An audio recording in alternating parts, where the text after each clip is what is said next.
त्यांना वाटतं की त्यात त्यांचा संकुचित राजकीय स्वार्थ आहे। ते महाराष्ट्राची ही एकात्मता तोडून महाराष्ट्राला काही जातीपातींमध्ये वाटता येईल का, पर संत आणि शिवाजी महाराज आणि मराठ्यांच्या इतिहासाचाही काही जातीनिष्ठ अर्थ लावून इकडे काही पेटवून देता येईल का। पण त्या नादामध्ये माझ्या मतदारसंघातली जातींची गणितं जुळवून मला सत्ता मिळवता येईल का। माझ्या मते हे पाप आहे, हे असत्य आहे, हा अधर्म आहे।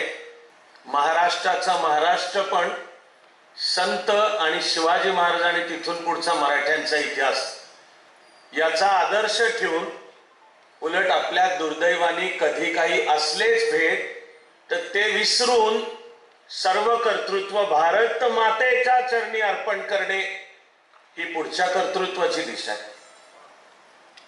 मी तर मराठ्यांचा इतिहास याची सुद्धा मी एक ओळीची व्याख्या सांगतो, आयुष्यभर एक ओळीची व्याख्या आहे की मराठ्यांचा इतिहास याची व्याख्या काय आहे तर संतांनी ज्या भूमीची सांस्कृतिक प्रेरणा पकडून ठेवली, जिवंत ठेवली पडत्या काळात, ही जी महाभयानक आक्रमण होती, विध्वंसाचा इतिहास होता, आया बहिणींच्या अब्रू लुटल्या जात होत्या, मंदिरं तोडली जात होती आणि सत्ता या देशाला संस्कृतीला शत्रू मानणाऱ्यांच्या हातात होती। अशा अवघड अशक्य काळात संतांनी भक्तीच्या द्वारा समाजाला जोडून ठेवलं। आपल्या सर्वांच्या मध्ये एकच ईश्वर आहे, पण तो तुझ्यातला तो ईश्वर ओळख हे घेऊन जी वारी दरवर्षी निघत होती तो एक प्रकारचा त्या काळातला सत्याग्रह आहे। आणि सांस्कृतिक त्या प्रेरणेवर शिवाजी महाराजांनी आपल्या सगळ्यांना कामाला लावलं, त्याचं नाव आहे हिंदवी स्वराज्य। मराठ्यांचा इतिहासची व्याख्या आहे संतांनी सांभाळून ठेवलेल्या सांस्कृतिक प्रेरणेवर शिवाजी महाराजांनी आपल्याला भारतासाठी लढायला आणि जिंकायला शिकवलं, त्याचं नाव मराठ्यांचा इतिहास।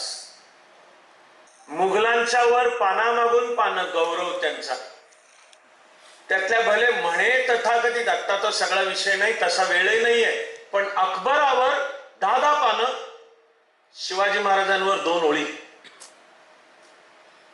जो विजयनगरचा तसाच दैदिप्यमान इतिहास आहे, 240 वर्ष भारतासाठी लढलेली ती पण इतिहासाची मालिका, 1 पान असतं। आणि त्यातला महान राज्यकर्ता कृष्णदेवराया ह्याच्यावर कुठेतरी 4 ओळी। आणि ग्लोरिफिकेशन, उदात्तीकरण कशाचं करायचं, मुघलांचं करायचं। पुढे आपल्याला अक्कल शिकवली जाते की ब्रिटिशांनी भारत एकत्र आणला, नाही तर भारत नावाचं काही नव्हतंच।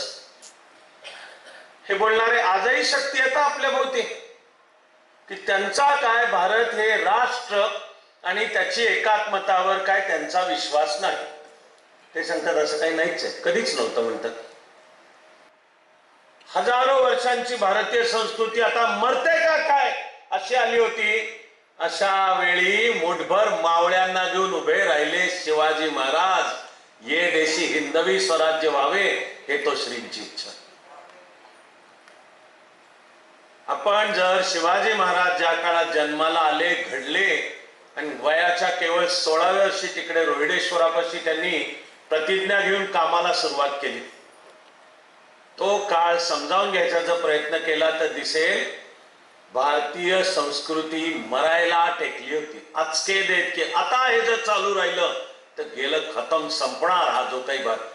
हे एकटा मी नाही म्हणतोय, हे स्वतः शिवाजी महाराजांच्या काळात त्यांच्या कर्तृत्वामुळे ज्याची कवितेची प्रतिभा बहरली तो कविराज भूषणनी 4 ओळींमध्ये शिवाजी महाराजांचं आकलन आपल्याला सांगितलेलं आहे।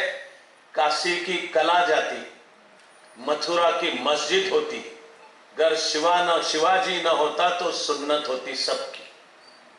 हे आकलन समकालीन आणि त्या काळातल्या सर्वांनी सांगितलेलं आहे। जो हा मराठ्यांचा इतिहास हे नाव आहे, तो जातीपातींचा इतिहास नाही, किंवा तो कोणा एका जातीने कोणा दुसऱ्या जातीचा द्वेष करण्याचा अजिबात इतिहास नाही. उलट या शिवाजी महाराजांच्या प्रेरणेतून सर्व जातींनी एकत्र येऊन या भारतासाठी लढायचं आणि जिंकायचं, त्याचं नाव मराठ्यांचा इतिहास. या भारताची राष्ट्रीय एकात्मता आणि अशा या भारतासाठी लढणे म्हणजे आपलं काम आहे. आणि शिवराज्याभिषेकावरून काही घेऊन जायचं असेल आणि जीवनात जगायचं असेल तर ते आत्ता या आधुनिक भारताचा गौरव तो वाढवायला माझ्या जीवनात मी काय कर्तृत्व करू शकतो असा खरा मुजरा आपण सगळे शिवाजी महाराजांना करूयात अशी प्रार्थना करतो आणि थांबतो.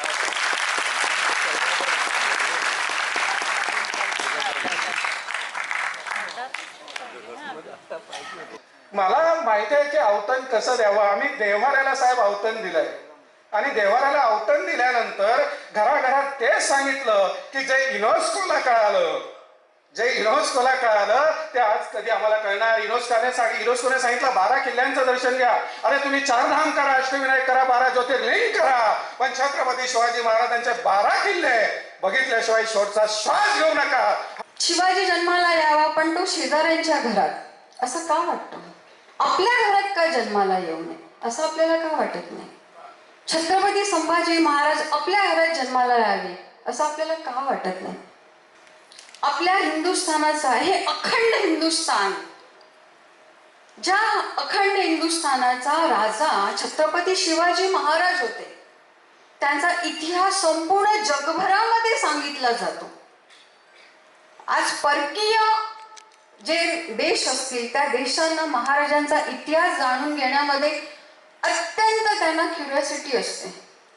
पण मला दुर्दैव या गोष्टीचं वाटतं की आपण ज्या महाराष्ट्रात राहतो, आपण ज्या देशात राहतो, त्या देशामध्येच आपल्या मुलांना हा इतिहास का सांगितला जात नाही? सीता निर्धारू श्रीमंत योगी अखंड स्थितीचा निर्धारू श्रीमंत योगी पुण्यश्लोक छत्रपती श्री शिवा